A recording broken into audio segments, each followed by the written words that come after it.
So hello everyone, welcome back to another video on our channel. और जिस चीज़ का हमें बेसब्री से इंतजार था वो घड़ी आ चुकी है। हमारे पास YouTube 1 राउंड 1 के इंस्ट्रक्शंस फाइनली आ चुके हैं। जी हाँ, अब हमें पता चल चुका है कि YouTube के राउंड 1 कब से स्टार्ट होने हैं ऑफिशियली, कितने राउंड्स होने हैं, क्या क्या प्रोसीजर होना है, सारी चीज़ों के बारे में इंफॉर्मेशन हमारे पास आ चुकी है वेबसाइट में। और आज आप लोगों को मैं सारी चीज़ें यहाँ पे बता दूंगा। तो वीडियो ये थोड़ी-सी लंबी हो सकती है, 15 मिनट से ज़्यादा की ये वीडियो हो सकती है, तो चाहो तो यार अच्छे से कॉपी पेन लेके बैठ जाओ और इस वीडियो को हम लोग शुरू करेंगे। और इस वीडियो को शुरू करने से पहले आप लोगों को एक चीज़ ज़रूर कहना चाहूँगा, वो है thank you. Thank you for being so supportive कि आप लोगों ने यार मेरी पर्सनल काउंसलिंग पे इतना प्यार दिखाया, इतना भरोसा दिखाया, जैसा कि आप लोग पिछले 3 साल से दिखा रहे हो। हमने इस बार काफ़ी ज़्यादा रजिस्ट्रेशंस लिए हैं इनिशियली, यानी कि बहुत सारे बच्चों ने हमारी पर्सनल काउंसलिंग में रजिस्टर किया है। और यार करें भी क्यों ना, क्योंकि यार उनसे उन्हीं बच्चों का यार बेनिफिट होना है।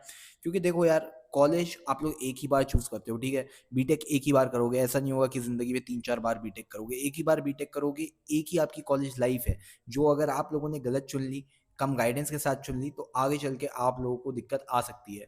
कई बार यार बच्चों को लगता है कि यार उनको काफ़ी नॉलेज है चीज़ों का, हर चीज़ का नॉलेज है, और वो खुद ही काउंसलिंग भरते हैं और एक छोटी-सी गलती से जो बेस्ट डिज़र्विंग सीट होती है, वो उनके हाथ से निकल जाती है और किसी और बच्चे को मिल जाती है।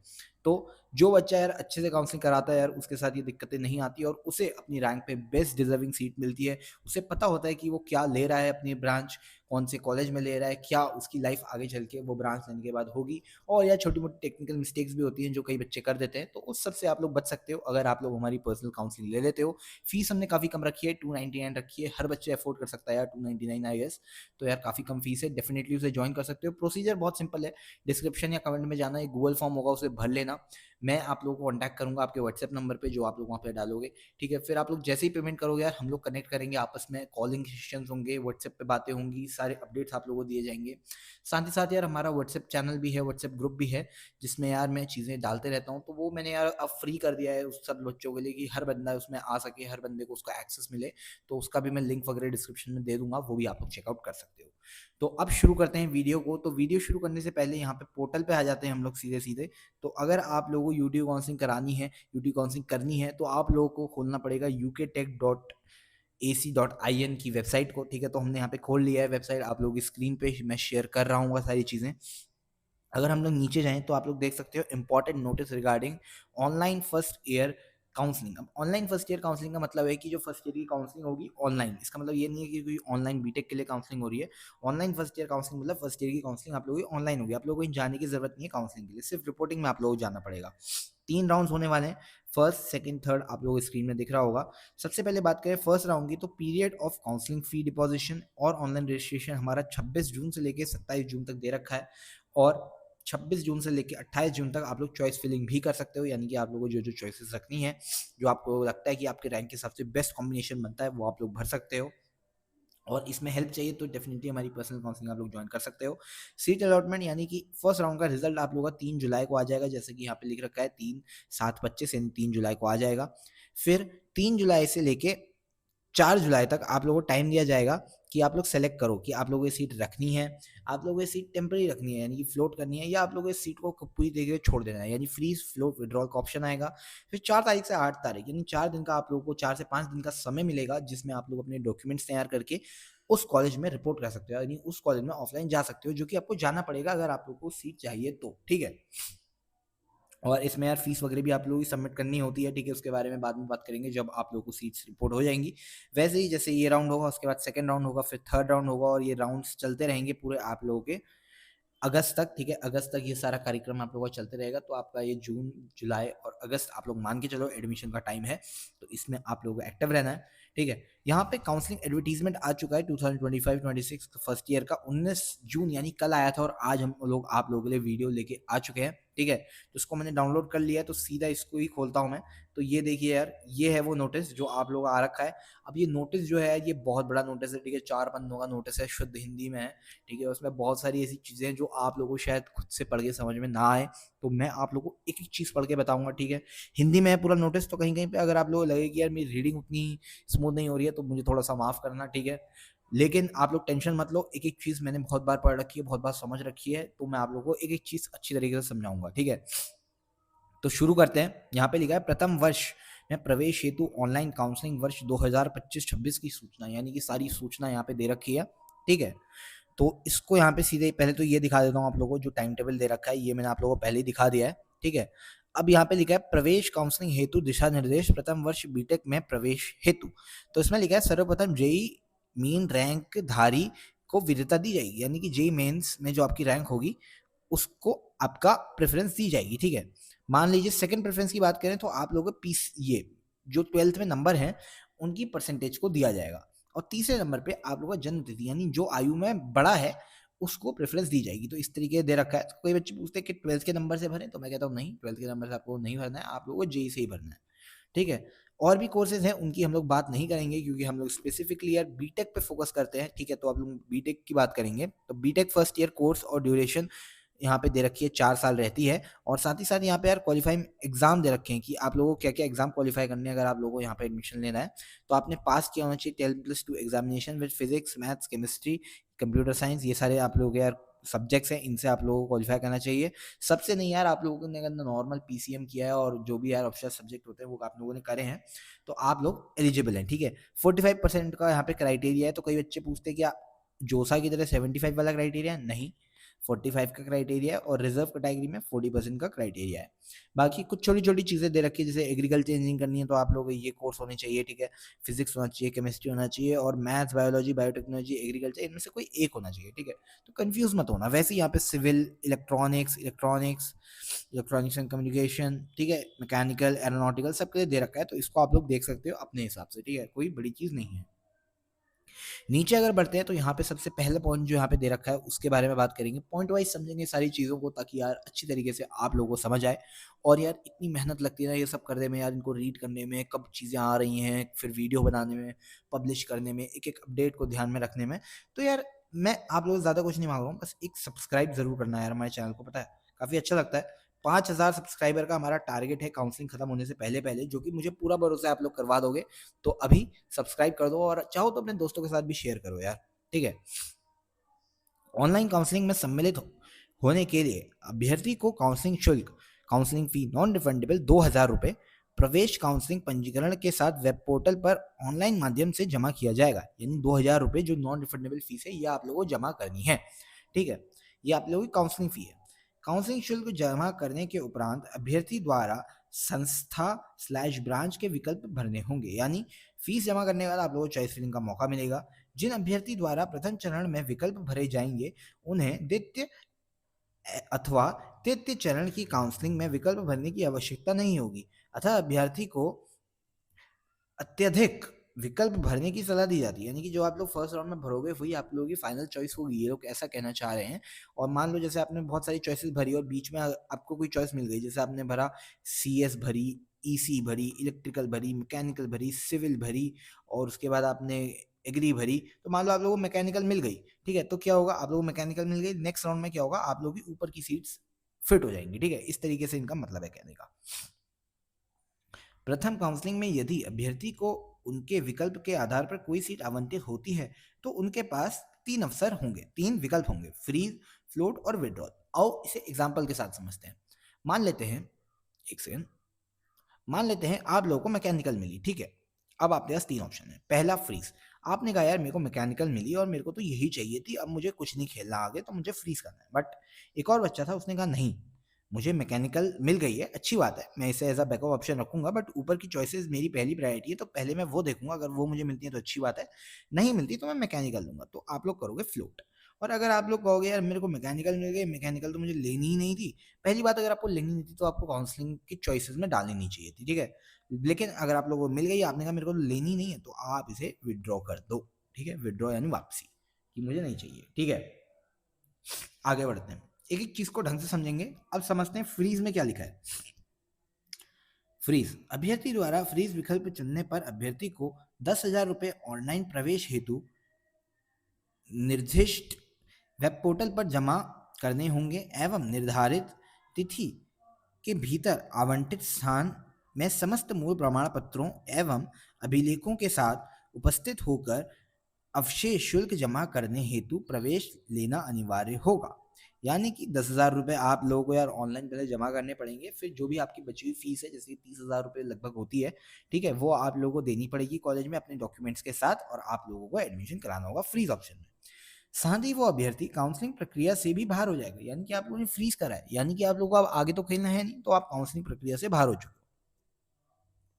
फिर भी यदि पोर्टल पर फ्रीज ऑप्शन चुनने के पश्चात अभ्यर्थी आवंटित संस्थान में निर्धारित अवधि में प्रवेश के लिए उपस्थित नहीं होता, यानी कि मान लो आपने पैसे भी दे दिए बट आप लोगों को जो रिपोर्टिंग टाइम दिया था आप लोग उसमें नहीं आ पाए, उसके पश्चात अभ्यर्थी आवंटित संस्थान में निर्धारित समय पर उपस्थित नहीं हो सका, उस स्थिति में वह प्रवेशित नहीं माना जाएगा, यानी उस स्थिति में आप लोगों को एडमिशन नहीं मिलने माना जाएगा, एवं आगामी राउंड की काउंसलिंग में पुनः काउंसलिंग शुल्क, यानी कि अगर आपको एडमिशन नहीं माना जाएगा और आप लोग आगे 2,000 रुपये देके फिर से काउंसलिंग करवा सकते हो, ये मतलब है बेसिकली। फ्लोट ऑप्शन क्या है?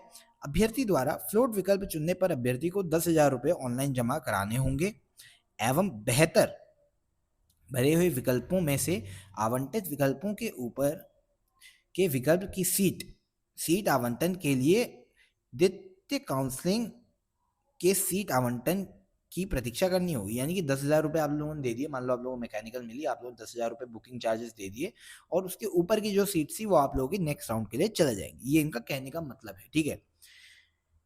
यदि अभ्यर्थी को द्वितीय काउंसलिंग में बेहतर सीट आवंटित नहीं होती है तो उस स्थिति में अभ्यर्थी को पुनः सीट ही आवंटित रहेगी तथा उसे बेहतर सीट के लिए तृतीय काउंसलिंग की सीट आवंटन की प्रतीक्षा करनी होगी, यानी कि अगर आपको सेकंड राउंड में भी कुछ नहीं मिलता है तो आप लोगों की जो बुक थी वो तो रहेगी और आप चाहो तो थर्ड राउंड में और बेटर के लिए प्रयास कर सकते हो। यदि अभ्यर्थी को तृतीय काउंसलिंग में बेहतर सीट आवंटित नहीं होती है तो उस स्थिति में अभ्यर्थी को पुनः पुरानी सीट ही आवंटित रहेगी एवं अभ्यर्थी को उसी सीट पर निर्धारित तिथि के भीतर आवंटित स्थान में समस्त मूल प्रमाण पत्रों एवं अभिलेखों के साथ उपस्थित होकर अवशेष शुल्क जमा करते हुए प्रवेश लेना अनिवार्य होगा, यानी कि अगर आप लोगों को थर्ड में भी कुछ नहीं मिलता एक्स्ट्रा तो आप लोगों को जो पहले मिला था उसी में आप लोगों को फाइनली एडमिशन कराना होगा। उपरोक्त के अतिरिक्त यदि अभ्यर्थी को द्वितीय अथवा तृतीय काउंसलिंग में बेहतर सीट आवंटित होगी तो उसके पास फ्रीज करने का विकल्प उपरोक्त अनुसार होगा, यानी कि यार माफ करना मुझे हिंदी के लिए, ठीक है, अगर आप लोगों को यार बेहतर सीट मतलब बेसिकली इनका कहने का मतलब है उपरोक्त के अतिरिक्त यदि अभ्यर्थी को द्वितीय अथवा तृतीय काउंसलिंग में बेहतर सीट आवंटित होगी तो उसके पास सीट फ्रीज करने का विकल्प होगा, यानी कि अगर आप लोगों को कुछ बेटर सीट मिल जाती है तो आप लोग उस सीट को फ्रीज कर सकते हो, ये इनका कहने का मतलब है। सीट फ्रीज करने पर अभ्यर्थी को निर्धारित तिथि के भीतर आवंटित संस्थान में समस्त मूल प्रमाण पत्र, वही सेम लाइन है यार कि अगर आप लोगों का एडमिशन हो जाता है तो आप लोगों को जाके मूल प्रमाण पत्र और फीस देके एडमिशन कराना होगा, साथ ही वो अभ्यर्थी काउंसलिंग से बाहर हो जाएगा, यानी कि जब आप लोगों का एडमिशन हो जाएगा, आप लोगों ने फाइनल एडमिशन कर लिया तो आप लोग काउंसलिंग से बाहर हो जाओगे, ठीक है। और यहाँ पे एक और नोट दिया है, ये कह रहा है कि जो आप 10,000 रुपये दे रहे हो अपने बैंक खाते से देना या घर वालों के बैंक खाते से देना, क्योंकि ये रिटर्न भी आते हैं कई केसेस में, ठीक है। विड्रॉ में क्या है यार, बेसिकली विड्रॉ में कुछ नहीं, अभ्यर्थी द्वारा विड्रॉ विकल्प चुनने पर वह अभ्यर्थी काउंसलिंग प्रक्रिया से बाहर हो जाएगा, ऐसे अभ्यर्थियों द्वारा अगली काउंसलिंग में प्रतिभाग करने के लिए पुनः नए अभ्यर्थी के रूप में पंजीकरण कर काउंसलिंग शुल्क 2,000 रुपये फिर से देना पड़ेगा, यानी कि आप लोगों की सीट मिली, आपने कहा मेरे को नहीं चाहिए, मेरे को बाहर कर दो काउंसलिंग से, फिर आपको अगर काउंसलिंग में बैठने का मन किया तो आप लोगों को फिर से री रजिस्ट्रेशन करना पड़ेगा और 2,000 रुपये देने पड़ेंगे। अगला पॉइंट, प्रथम अथवा द्वितीय काउंसलिंग में यदि अभ्यर्थी को उनके विकल्प के आधार पर कोई सीट आवंटित नहीं होती है तो उसे उस स्थिति में अभ्यर्थी को आगामी काउंसलिंग में प्रतिभाग करने हेतु कोई शुल्क नहीं देना पड़ेगा। मान लो आप लोग काउंसलिंग में बैठे, आप लोगों को फर्स्ट राउंड में कुछ नहीं मिल रहा, सेकंड राउंड में कुछ नहीं मिल रहा, तो आप लोगों से नेक्स्ट राउंड के पैसे नहीं लिए जाएंगे भाई, ये इनका कहने का मतलब है। ऑनलाइन काउंसलिंग से संबंधित समस्त जानकारी विश्वविद्यालय के इस पोर्टल पर उपलब्ध है, ये कहना चाह रहा है।